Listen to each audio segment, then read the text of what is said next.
اپنا منہ کالا کرانے کے بعد ابھی نندن کی شکل میں یہ کہتے ہوئے ہمیں دکھائی دے رہے تھے کہ اگر ہمارے پاس رافیل طیارے ہوتے، فرانسیسی طیارے ہوتے تو بھارت کو شکست نہ ہوتی۔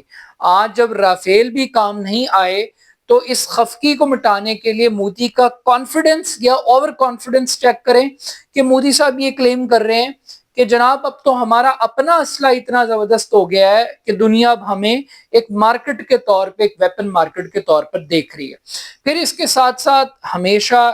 امریکن پریزیڈنٹ بھی یہ بات کہتے رہے، پاکستان بھی یہ کلیم کر رہا ہے کہ دو نیوکلیر سٹیٹس ہیں، یہ جب لڑیں گی تو جو الٹیمیٹ وار ہے وہ ایک نیوکلیر ویپن کی وار کے طور پہ سامنے آئے گی۔ تو یہاں پر مودی یہ کہتے ہیں جو نیوکلیر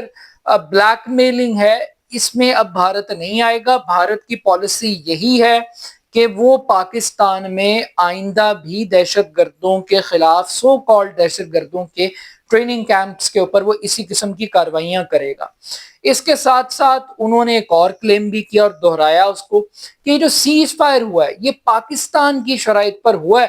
یہ پاکستان کی ریکویسٹ پہ ہوا ہے، انڈیا نے ریکویسٹ نہیں کی،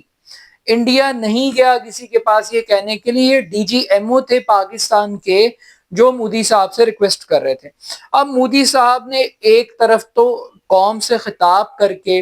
بھارتی میڈیا کو، بھارتی عوام کو جو بہت غصے میں ہے، بڑی پریشانی میں ہے،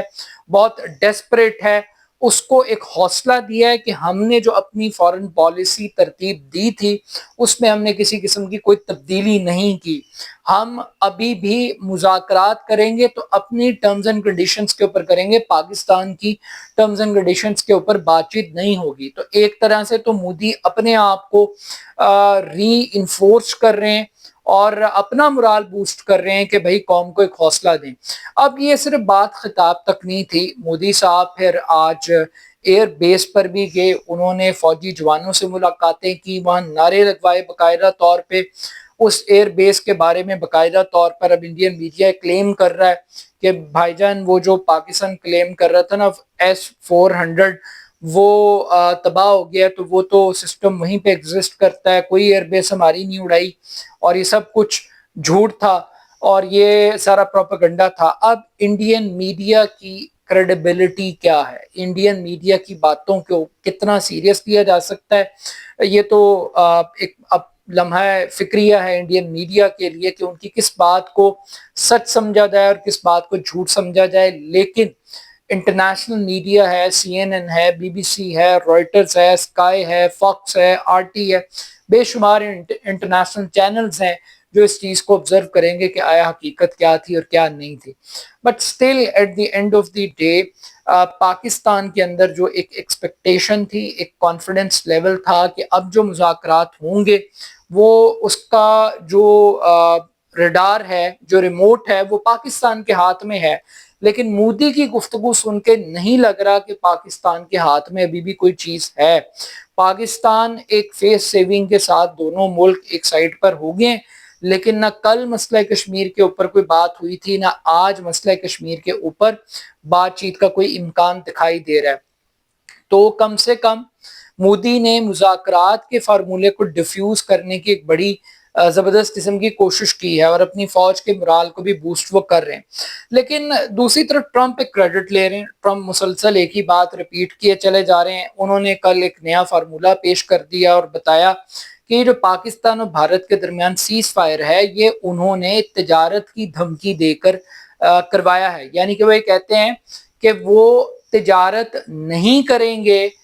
پاکستان اور انڈیا کے ساتھ اگر دونوں ملکوں نے جنگ نہ روکی۔ تو جو تجارت کا ویپن ہے وہ انہوں نے استعمال کیا ہے، اور یہ بھی انہی کا ترہ امتیاز ہے کہ وہ تجارت کے ویپن کو اس طریقے سے استعمال کر رہے ہیں۔ اب یہ پاکستان کی گورنمنٹ کو جواب دینا چاہیے کہ کیا یہ کسی امریکی دھمکی، دباؤ، دھونس کے نتیجے میں، کسی لالچ کے نتیجے میں، کسی تجارتی نقصان کے نتیجے میں ہم نے فیصلہ کیا، یا یہ ہماری ایک پولیٹیکل رضاکارانہ ول تھی، ایک انڈیپینڈنٹ ہمارا ویو تھا کہ ہم نے اپنے ٹارگٹس کو اچیو کر لیا ہے اور ابھی ہمیں مزید کسی تصادم کی طرف ہمیں نہیں جانا، یہ ہمارا فیصلہ تھا یا یہ فیصلہ ہم پر امپوز کیا گیا باقاعدہ طور پہ۔ کیونکہ جب آپ یہ کہتے ہیں نا کہ یہ آپ سے کروایا گیا ہے، آپ نے کیا نہیں ہے، تو ایک والنٹیئر ول ہوتی ہے اور ایک فورسفل ول ہوتی ہے. تو والنٹیئر ول میں اور فورسفل ول میں بڑا فرق ہے. تو آئی تھنک کہ پاکستان کو اپنی پوزیشن کو کلیئر کرنا چاہیے. باقی یہ کہ جو بھارتی ایئر چیف کی پٹائی کی خبر یہ پاکستان میں ایک ٹی وی چینل نے دی ہے، آئی تھنک کہ اس کو کسی نے ابھی تک بائی نہیں کیا، پریکٹیکلی اس کے اوپر کوئی خاص رپورٹنگ نہیں ہوئی. اگر یہ کسی اس میں کوئی بھی چیز کنفرم ہے اور اس میں کوئی ایکوریسی ہے تو یہ باقی ٹی وی چینلز کے اوپر یہ خبر کیوں نہیں دکھائی دے رہی؟ اور اگر یہ ایک فیک نیوز ہے تو یہ ایک ارریسپانسبل جرنلزم ہے اور یہ افسوسناک ہے. تو اس حوالے سے کچھ کلیئرٹی پاکستان کے دیگر ٹی وی چینلز کو، میڈیا کو بھی دینی چاہیے. یہ بالکل اسی طریقے سے جیسے آپ اس قسم کی خبریں پھیلا دیں کہ جناب ہم نے ایک خاتون بھارتی پائلٹ کو ہم نے گرفتار کر لیا، ہم نے پکڑ لیا، تو یہ سننے میں بڑا اچھا لگتا ہے، دل کو بڑا تسکین ملتی ہے کہ ہم نے ایک اور پائلٹ گرفتار کر لیا اور دشمن کا گرفتار کر لیا اور جنگ کے دوران کر لیا، تو اس سے اچھی اور کیا خبر ہوگی؟ مگر خبر وہی ہے جو حقیقت پر مبنی ہے. خواہش کو خبر بنانا، جھوٹ کو خبر بنانا، یہ ایک بڑی ایک مایوس کن ایک افسوسناک چیز ہے. But still at the end of the day Pakistan کو لگ رہا ہے کہ امریکہ نے ایک لالی پاپ دیا ہے، انڈیا کو ایک کنڈیشن سے نکالنا تھا، ریسکیو کرنا تھا، وہ انہوں نے کر لیا. اب نہ انڈیا نے ٹیبل ٹاک کی طرف آنا ہے، اور اگر آنا ہے تو اس نے ایسی شرائط رکھ دی ہیں جن شرائط کے اوپر پاکستان بھی کبھی بیٹھنے کے لیے تیار نہیں ہوگا. یعنی مقبوضہ کشمیر پر تو ڈسکشن ہو سکتی ہے، تنازع تو وہاں ہے. ایک آزاد کشمیر کو تنازع بنانا، اس کو ایک کنٹروورسی کی شکل دینا، یہ ایک بہت بڑی چالاکی ہے اور ایک بہت بڑا کارڈ کھیلنے کی کوشش کی ہے. But still at the end of the day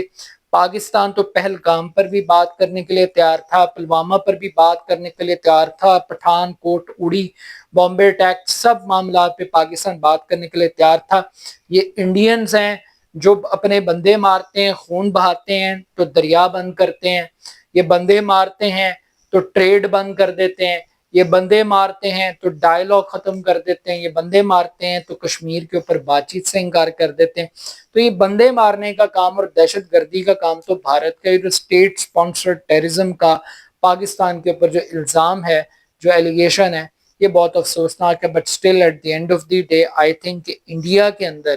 جس تبدیلی اور جس ٹیمپرمنٹ میں تبدیلی کی توقع ہم رکھ رہے تھے، آئی تھنک کہ اس قسم کی کوئی تبدیلی اب تک وہاں پہ نہیں آئی. تو دیکھتے ہیں آنے والے دنوں کے اندر یہ مذاکرات ہوں گے یا نہیں ہوں گے، اور اگر ہوں گے تو ان کا مینڈیٹ کیا ہوگا، کن ٹرمز اینڈ کنڈیشنز کے اوپر یہ ہوں گے. اپنا فیڈ بیک مجھے ضرور دیجیے گا. میرے YouTube channel A R Khan official کو ضرور سبسکرائب کیجیے گا. بہت شکریہ. اللہ حافظ.